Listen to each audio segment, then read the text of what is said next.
현재 이 지구상에서 살아있는 정치 지도자 가운데서 가장 존경을 받을 만한 인물이 누구냐 하고 물었을 때 남아공의 전 대통령이었던 만델라라고 하는 견해에는 아무도 이의를 달지 않는다고 합니다. 그만큼 그는 탁월한 인물로 지금도 존경을 받고 있습니다. 27년간의 옥살이를 하고 나서 76세 대통령이 되어가지고 재임 기간 동안 남아공의 그 참 뿌리 깊은 흑백 간의 문제를 화해로 용서로 풀고 그것 때문에 나중에 노벨 평화상까지 받은 참 위대한 인물이었습니다.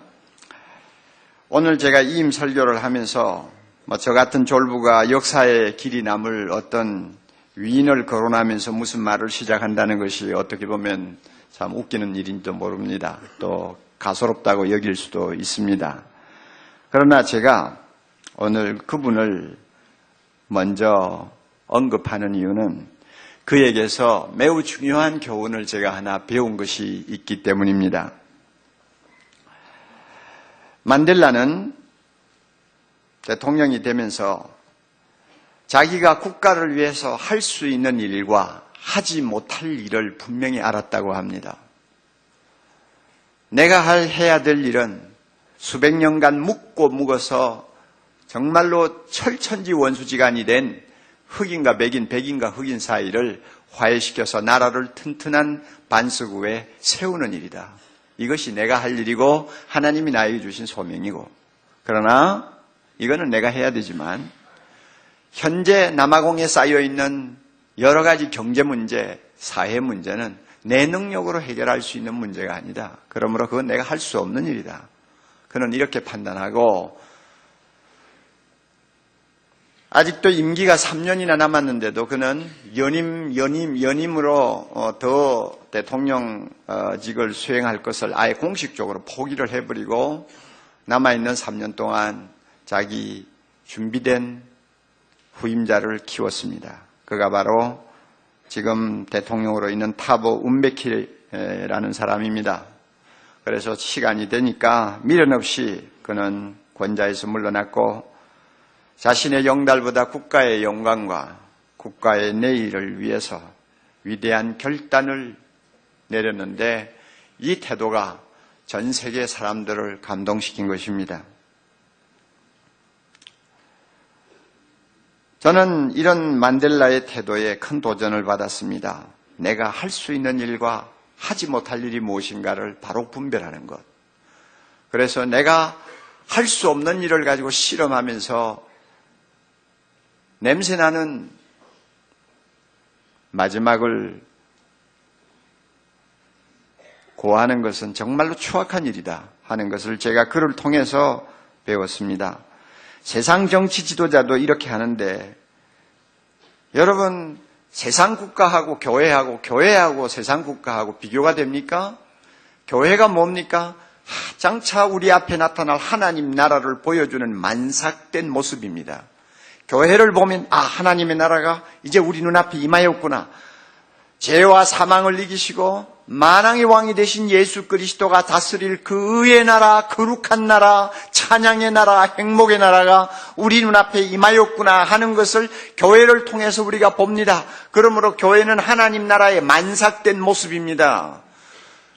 교회는 이런 영광을 갖고 있어요. 그러므로 있었다가 없어지고 흥했다가 망하는 세상 국가하고 교회하고 비교할 수가 없는 것이죠. 세상 국가를 다스리는 지도자도 이렇게 대단한 용단을 내려서 국가를 위해 헌신한다면 주님의 몸된 교회를 책임진 내가 세상 지도자보다 못해 되겠느냐 하는 생각을 한 것이죠.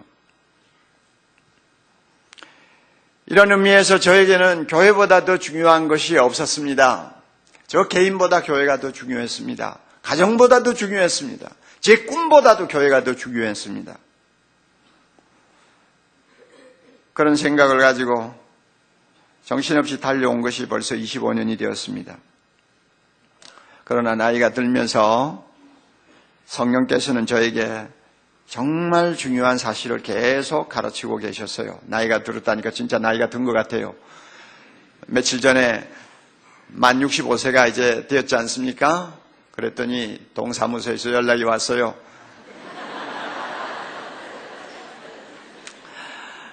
전철도 공짜로 타고 버스도 공짜로 탈 수 있도록 한 달에 5만 원씩 차비를 준대요.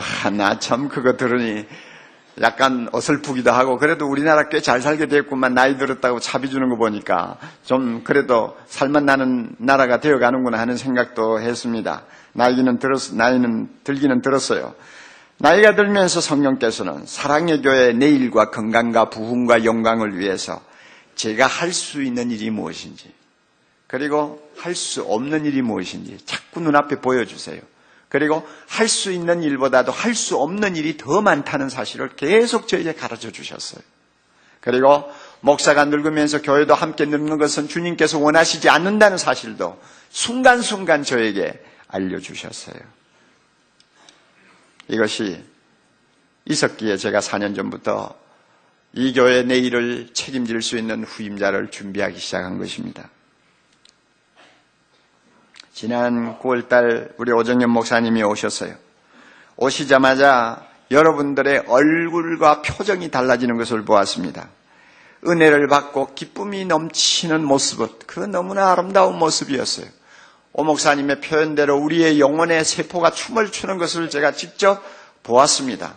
그런 아름답고 기막힌 현상을 보면서 내가 한 5년을 더 빨리 물러났으면 좋았을 걸 하는 생각도 할 정도였습니다.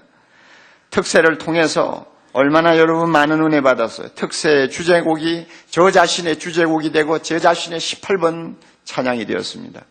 주의 은혜 이곳에 가득해, 주의 영광 이곳에 가득해, 주의 응답 이곳에 가득해, 우린 선의 주님과 함께. 저도 모르게 이런 곡을 계속 부르면 저 눈에 이슬이 맺히는 때가 자주 있었습니다. 우리 모두가 은혜의 소낙비를 맞았어요.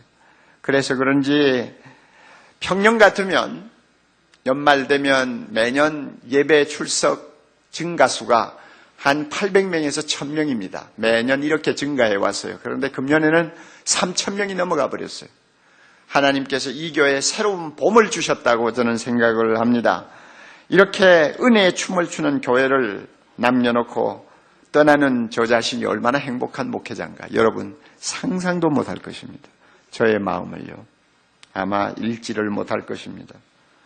본문에 보면 사도 바울은 로마 감옥에 지금 갇혀 있습니다. 갇혀 있으면서 빌립보 교회 성도들을 생각하고 있어요. 그런데 이 교인들을 생각할 때마다 바울의 마음에는 감사가 넘쳤습니다. 기쁨이 넘쳤습니다. 3절 4절 봅니다. 내가 너희를 생각할 때마다 나의 하나님께 감사한다. 간구할 때마다 너희 무리를 위하여 기쁨으로 항상 간구한다.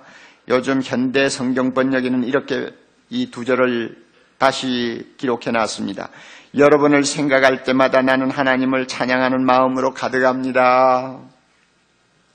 그리고 기쁨에 넘쳐 여러분을 위해 기도를 올립니다. 실감이 나죠? 그래서 감옥에 앉아있는 바울은 빌립보 교회를 생각할 때마다 생각하는 추억 그 자체가 행복이었습니다.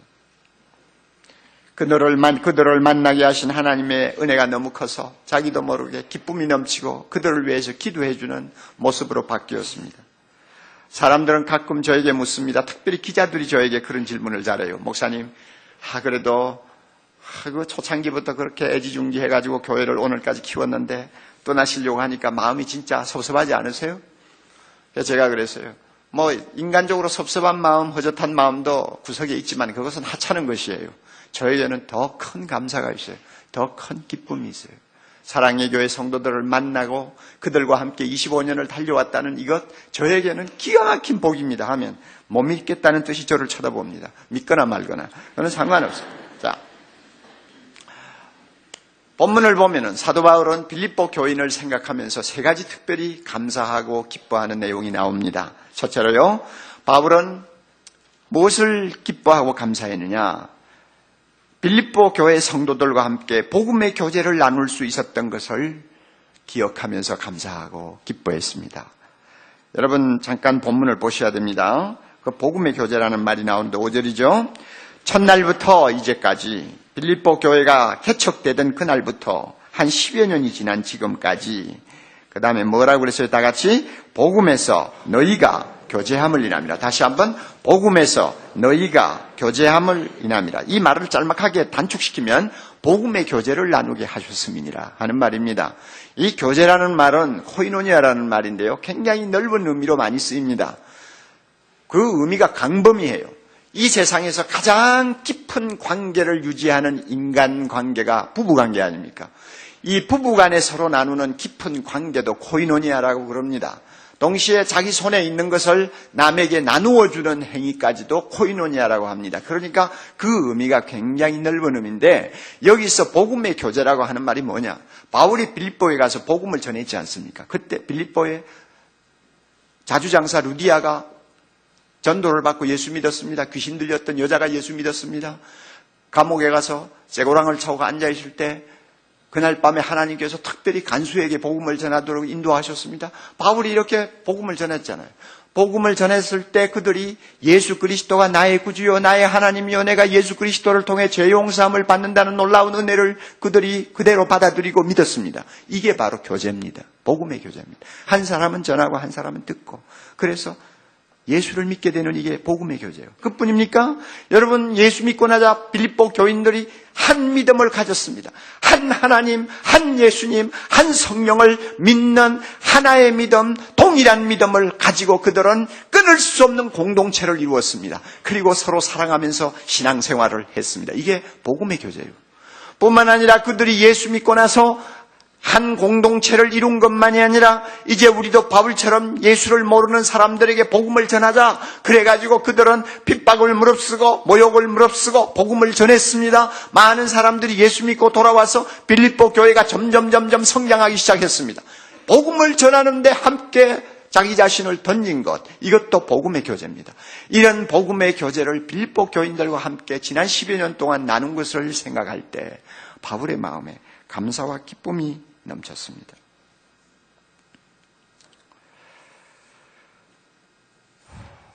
여러분, 지난 25년을 우리가 돌아봅니다. 우리 모두는 사랑의 교회를 통해서 복음의 교제를 나누었고 지금도 나누고 있는 관계입니다. 이 교회를 통해서 예수 믿은 사람이 얼마나 될까요? 통계를 안 내봐서 모르겠지만 아마 수천 수만이 될지도 몰라요. 이 교회를 통해서 예수의 복음을 들은 사람들의 숫자가 얼마나 될까? 수만 명? 훨씬 그 이상일지도 모릅니다. 여러분은 복음을 전하는 자의 입장에 있었던 사람도 있고 복음을 들은 사람의 입장에 있었던 사람들도 있어요. 그리고 이 사랑의 교회를 만나기 전에는 그저 썬데이 크리스찬으로 적당히 습관적으로 교회를 다니던 사람이 이 교회에 와가지고 드디어 영의 눈을 뜨고 다시 중생함을 받는 축복을 누린 사람들이 몇 명이나 될까요? 제자훈련을 통해서 여러분 이 교회에서 내가 누구라는 것을 드디어 그리스도 안에서 발견하고 나는 세상으로부터 부름받은 하나님의 백성인 동시에 세상으로 보냄받은 그리스도의 제자로서 나는 주님의 제자로서의 소명을 가진 자다. 그래가지고 여러분 이 교회에서 제자훈련 받으면서 인생관이 바뀌고 가치관이 바뀌고 세상을 사는 목적이 달라져서 여러분 자신을 헌신하기로 작정한 사람들이 얼마나 될까? 얼마나 될까? 몰라요. 굉장히 많아요.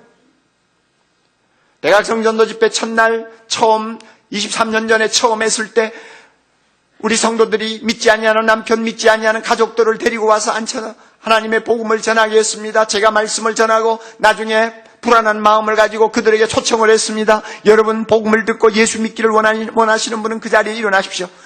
남편이 일어나서 눈물을 흘리며 예수를 믿기로 작정합니다. 그것을 쳐다보던 부인들이 손수건을 가지고 얼굴을 싸고 흐느끼며 감격하는 모습을 저는 지금도 잊어버릴 수가 없어요. 수년 전에 드디어 대각성 전도 집회 때 예수 믿기로 작정한 사람의 숫자가 2,000명이 넘어섰을 때 우리 교회의 교역자들이 얼마나 흥분하고 감격했는지 마지막 날 저녁 집회가 끝나자마자 그들이 마당에 둘러서서 자기도 모르게 누가 하자고 하는데도 아닌데 두 손을 들고 찬양 부르기를 시작했습니다. 할렐루야 할렐루야 할렐루야 할렐루야. 그 소리를 듣고 저도 사무실에서 달려나갔습니다. 함께 손잡고 하나님을 찬양하던 때가 어제 같은데요. 여러분, 그렇게 해서 이 교회를 통하여 복음의 교제를 나눈 형제자매들이 얼마나 많습니까?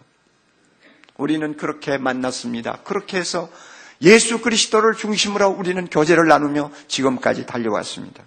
이 아름다운 교제를 주신 주님을 찬양합니다. 여러분, 부부 사이는 끊어집니다. 부모 자식 사이도 끝이 있습니다. 아무리 가까운 이 세상의 관계도 나중에는 헤어짐으로 또 갈라섬으로 끝이 납니다마는 사랑의 교회를 통해서 주님의 몸된 교회를 통해서 복음의 교제를 나누는 성도들의 모임은 성도들의 관계는 영원히 끝나지 않습니다. 점점 주님의 재림이 가까워올수록 우리의 교제는 더 무르익어 갈 것이고 우리는 그 나라에 들어가게 되면 영원토록 헤어질 수 없는 영광스러운 하나님의 자녀로서의 공동체, 하나님의 백성으로서의 공동체로 우리는 영원히 주님을 찬양하는 복을 누릴 것입니다. 얼마나 우리 모두가 사랑의 교회를 통해서 은혜를 받았습니까? 이런 것을 생각하면서 저도 바울의 마음속에 있던 감사가 있습니다. 기쁨이 있습니다. 이 기쁨, 이 감사가 여러분에게도 있기를 바랍니다. 두 번째로요, 바울은 빌립보의 성도들과 함께 선한 싸움을 싸운 것을 그는 감사하고 기뻐하고 있습니다. 7절에 보면 좀 어려운 말씀이 나오는데 보세요. 내가 너희 무리를 위하여 이와 같이 생각하는 것이 마땅하니 이는 너희가 내 마음에 있음이며, 그 다음에 내용을 잘 보세요. 나의 다 같이 매임과 복음을 변명한가 확정하매 너희가 다 나와 함께 은혜에 참여한 자가 되었다 했죠. 매임이라는 것은 쇠사슬을 차고 옥살이를 한다는 말입니다. 지금 바울이 로마 감옥에서 옥살이를 하고 있습니다. 그때 쇠고랑을 간수하고 둘이서 함께 차고 있잖아요. 그 상황이 얼마나 참 끔찍한 것인지 여기서 설명할 시간이 없어요. 쇠고랑을 차고 있어요. 그 다음에 바울은 이제 곧 황제 앞에서 재판을 받게 됩니다. 변호사도 없어요. 자기 자신의 입장을 자기가 변호해야 합니다. 외로운 변호요, 외로운 법정 싸움입니다만은 그는 황제 앞에, 귀족 앞에, 재판관들 앞에서 자기 자신의 입장을 변명해야 합니다. 그리고 확정함이라는 것은 판결이 어떻게 나오든, 네로가 이래서 내가 죽임을 당하고 나가든, 네로가 이렇게 해서 내가 살아나가든 그것 관계없이 나는 황제 앞에 복음을 전해야 되는 사람이고, 재판관들과 모든 귀족 앞에서 예수 그리스도가 우리의 구주되심을 증거해야 될 사명을 가진 자라. 그러므로 나는 재판정에서 복음을 전할 것이다. 이게 확정한다는 말 속에 들어있는 말이에요. 그러니까 쇠고랑을 차고 재판을 받으면서 그럼에도 불구하고 기가 죽지 않고 복음을 전하는 이 일에, 이것을 묶어서 선한 싸움이라고 그럽니다. 선한 싸움, 영적 싸움, 하나님의 자녀만이 싸울 수 있는 싸움이에요. 이 싸움을 지금 바울이 싸우고 있는데, 가만히 빌립보 교인들을 생각해 보니 자기 혼자 싸우는 게 아니라 그 말이에요. 왜? 빌립보 교인들도 자기와 함께 선한 싸움에 동참하고 있다는 사실을 바울이 깨달았어요. 빌립보 교인들은 예수를 믿는 순간부터 엄청난 핍박을 받았습니다. 그들은 사회로부터 왕따를 당했습니다. 그럼에도 불구하고 그들은 믿음을 지키기 위해서 사력을 다해 싸웠습니다. 그래서 10년이 지났는데도 빌립보 교회는 점점 더 부흥하고 있었습니다. 그리고 자기들의 생활이 얼마나 어려워요. 어려움에도 불구하고 푼푼히 헌금을 모아가지고 그 돈을 자기의 지도자 에바브로디도 손에 들려서 저 멀리 떨어져 있는 로마 감옥에 보냈습니다. 가서 바울이 아쉬운 것이 많을 텐데 가서 좀 쓰도록 전해주세요. 그리고 당신 빨리 돌아오지 말고 그 감옥에 좀 같이 있으면서 바울 선생님을 좀 돕다가 오세요. 이렇게 부탁을 했습니다. 그러니 빌립보 교인들이 보낸 그 선물을 받고 보니 선한 싸움을 자기 혼자 외롭게 싸우는 것이 아니었어요. 빌립보 교인들과 함께 싸운다는 사실을 알게 됐어요. 그래서 그의 마음에 감사가 넘쳤고 기쁨이 넘쳤습니다.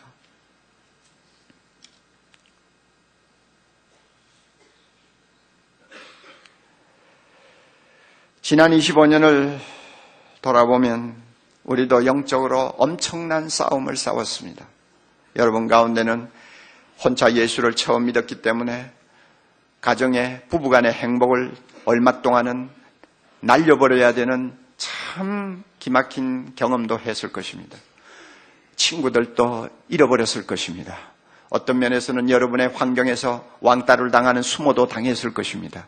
그럼에도 불구하고 여러분들은 한번 마음에 모신 예수님을 포기하지 아니하고 끝까지 주님을 믿고 따랐습니다. 선한 싸움을 싸운 거죠. 우리 교회가 시작되면서부터 우리는 엄청난 선한 싸움에 직면했습니다. 12명이 모여가 시작된 교회가 대지를 사는 일이 쉽습니까? 교회당을 짓는 것이 쉽습니까?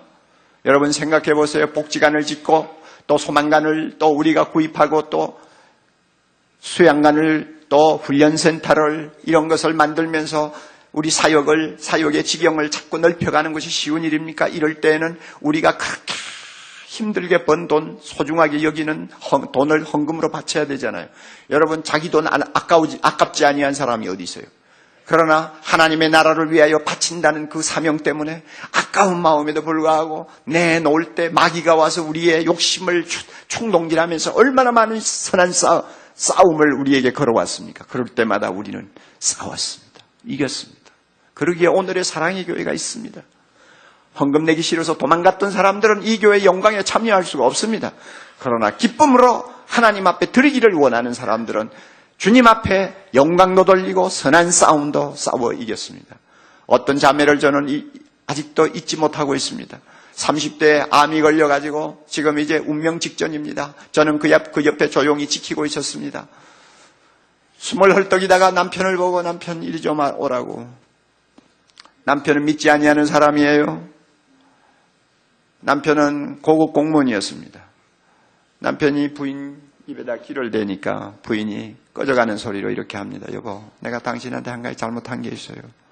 사랑의 교회 건축하는데 내가 당신 모르게 200만 원을 헌금했거든요. 근데 아직 내지 못했어요. 당신하고 협의하지 못한 건 잘못했지만 내가 하나님 앞에 약속한 거예요. 그러니까 여보, 내가 죽어도 내 대신 200만 원 꼭 내주세요. 약속해요. 그 장면을 지금 내가 보고 있는 거예요. 선한 싸움이죠. 선한 싸움이죠. 이런 싸움이 어디 있어요? 남편이 그래, 내가 꼭 낼게. 아내가 세상 떠나고 나서 남편은 200만 원을 들고 그리고 아내를 기념해서 피아노 한 대를 사가지고 저를 찾아왔습니다. 우리 모두 이렇게 선한 싸움을 싸웠습니다. 교회를 짓다가 교회가 붕괴되었습니다. 무너져 내렸습니다. 회사가 부도가 났습니다. 정말 어려운 상황이었습니다. 죽자 살자 하고 방해하는 주민들을 설득하느라고 한 달 이상을 밤낮을 잠을 자지 못하고 뛰었습니다. 얼마나 엄청난 싸움이었습니까? 그럼에도 불구하고 어느 교인 하나 내 탓이요 말하지 않고 우리 모두 한 마음이 되어서 주님 앞에 엎드렸습니다. 선한 싸움을 싸우기 위해서 우리는 주님 앞에 부르짖었습니다. 그리고 우리 모두 하나가 되어 그 악한 사탄의 세력을 대적해서 우리 모두가 이겼습니다. 아마 사탄이 저의 건강을 공격했던 1989년도가 가장 어려웠던 때였다고 생각합니다. 사정없이 저를 거꾸로 틀었습니다마는 그래도 우리 성도들은 조금도 물러서지 않고 한 마음이 되어 밤낮 없이 부르짖으면서 그 어려운 시험을 우리가 이기는데 한 마음이 되었었습니다. 지금까지 우리 모두가 이렇게 25년 동안 선한 싸움을 싸우는 전우들이었습니다. 그래서 저는 여러분을 생각할 때마다 지난 전우회를 느낍니다. 이 전우회를 느끼면서 여러분을 생각하면 감사하고 기쁨이 넘칩니다. 여러분, 사랑의 교회를 우리에게 주신 하나님께 찬양과 경배를 돌릴 수 있기를 바랍니다. 선한 싸움은, 사탄과의 싸움은 혼자 싸우면 안 됩니다. 각계 전투하면 10번이면 10번 우리는 집니다. 교회가 있기 때문에 우리가 이기는 것입니다. 주님께서 교회를 향해서 이렇게 말씀하셨습니다. 지옥의 권세가 이기지 못하리라. 지옥의 권세가 이기지 못하리라. 지옥의 권세가 사랑의 교회를 이기지 못하리라. 이 하나님 예수 그리스도께서 선언하신 선언이 있고 교회에 맡기신 권세가 있기 때문에 우리가 교회 안에서 형제들과 함께 싸우면 우리는 지지 않습니다. 믿습니까? 안 집니다. 안 집니다. 반드시 이깁니다. 이런 선한 싸움을 함께 싸울 수 있는 교회를 주신 우리 하나님께 우리 모두가 영광과 찬양을 돌려야 하겠습니다. 세 번째로 바울은 빌립보 교회를 생각할 때마다 서로 중보기도할 수 있는 특권을 누릴 수 있었던 것을 감사하고 기뻐하고 있습니다. 중보기도하는 특권을 서로가 누릴 수 있었다는 것 감사하고 기뻐하고 있습니다. 바울이 지금 기도하고 있죠. 9절 봅니다. 내가 기도하노라 너희 사랑을 지식과 모든 총명으로 점점 더 풍성하게 하사. 사랑이 실패하면 전부 실패하는 거 아닙니까? 그러니까 사랑이 풍성해지기 위해 주님을 더 알기를 바라고 주님에게 대해서 더 예민하기를 바란다고 기도하는 겁니다. 그리고 또 하나 기도하죠. 지극히 선한 것을 분별하며 또 진실하여 허물 없이 그리스도의 날까지 이루고, 한마디로 말하면 주님을 만나는 그날까지 거룩한 삶에 실패하지 않기를 기도하는 것입니다. 그리고 11절 가서 예수 그리스도로 말미암아 의의 열매가 가득하여 하나님의 영광과 찬송이 되게 하시기를 구하노라. 우리가 인생을 살 때 껍데기만 남는 인생을 살 수도 있고 알이 가득한 인생을 살 수도 있습니다. 의의 열매를 가지는 인생을 마무리할 수도 있고 열매 하나 없는 쭉쟁이만 남기는 인생을 살 수도 있습니다. 어떤 사람처럼 주님이 주신 달란트를 땅에 묻어놓고 한 생을 사는 사람이 있는가 하면 열심히 장사해서 배로 남겨서 주인을 기쁘게 하는 삶을 살 수가 있습니다. 바울은 빌립보 교인들을 생각하면서 이런 열매가 풍성한 삶을 살기를 기도하고 있습니다. 그런데 바울이 어디 평생 이거 한 가지만 기도했겠어요? 빌립보 교인들을 위해서 날마다 기도하죠. 동시에 빌립보 교인들은 누구를 위해 기도합니까? 바울을 위해서 밤낮 없이 쉬지 않고 기도하죠. 성도가 뭡니까? 성도는 서로 기도해 주는 사람들입니다. 중보 기도하는 관계입니다. 교회가 뭡니까? 교회는 서로를 위해 기도해 주는 공동체가 교회입니다. 믿습니까? 한스킹이라고 하는 위대한 신학자의 말을 다시 한번 들으세요. 우리 예수 믿는 사람들은 각자가 다른 사람을 위해서 하나님 앞에 나아가는 자임을 알고 있다. 우리는 나를 위해 하나님께 나가는 것이 아니라 다른 사람을 위해서 하나님 앞에 나가는 자들이다. 우리는 다른 형제들의 고통과 고난을 같이 나누며 그들의 죄짐을 같이 지며 매사에 같이 동거하기 위해서 부름을 받은 사람이다. 우리 모두는 더 이상 자신을 위해 살지 않고 하나님 앞에서 다른 사람들을 위해 살며 그 대신 자기는 다른 사람들의 도움을 받아가며 살아가지 아니하면 안 되는 사람들이라는 사실을 우리는 잊지 말아야 한다. 이게 서로 중보하는 사이예요. 중보하는 성도의 모습이에요. 저는 25년 동안 여러분들의 기도에 너무 많은 빚을 진 사람입니다. 정말 여러분이 저를 위해서 얼마나 안타깝게 기도 많이 해주는지 제가 영적으로 느끼고 살았습니다. 특별히 제가 실수했을 때, 제가 부족해가지고, 함량이 부족해가지고 여러분에게 만족을 주지 못했을 때, 저 자신이 육신의 연약함을 가지고 몸부림칠 때, 여러분의 기도가 얼마나 하나님의 보좌를 흔들며 하나님을 감동시키고 있는가를 제가 영적으로 느끼며 살아왔습니다. 그래서 저도 여러분의 얼굴을 잘 모르고 이름을 잘 모르지만 항상 여러분을 내 가슴 속에 담고 밤이고 낮이고 생각날 때마다 기도합니다. 그리고 어떤 사람의 특별한 사건들이 귀에 들어오면 그 사람의 이름은 기억했다가 기도할 때마다 그를 위해 간구할 때가 자주 있습니다. 여러분은 저의 마음속의 기도의 제목이었습니다. 동시에 여러분들의 기도의 제목은 저 자신이었다는 것을 저는 감사하고 있습니다. 저를 위해 기도해 주신 여러분에게 너무너무 감사를 드립니다. 여러분, 이와 같이 우리가 서로 기도해 줄 수 있는 사랑의 교회를 주신 하나님이 얼마나 감사한지요.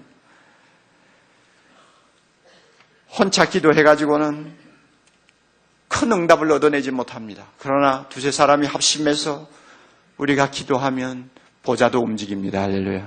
하나님의 마음을 움직일 수 있습니다. 기적을 일으킬 수 있습니다. 불가능을 가능케 할 수 있습니다. 우리 모두에게 이런 은혜를 주신 하나님을 찬양합니다. 찬양합니다. 그래서 이제 돌아보면 여러분을 생각할 때마다 후회가 아니고 감사요.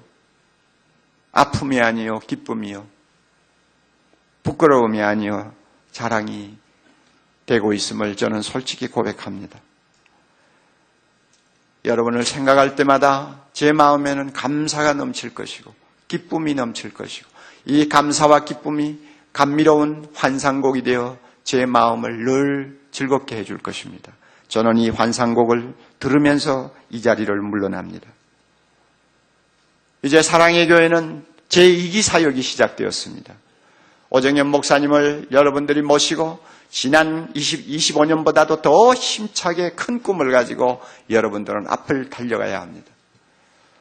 저와 함께 나누었던 복음의 교제를 이제는 새로운 지도자와 함께 더 풍성하게 나누기를 바랍니다. 저와 함께 열심히 싸웠던 선한 싸움을 새로운 지도자와 함께 여러분은 더 힘있게 더 신나게 싸워서 매일매일 승리하는 축복이 있기를 바랍니다.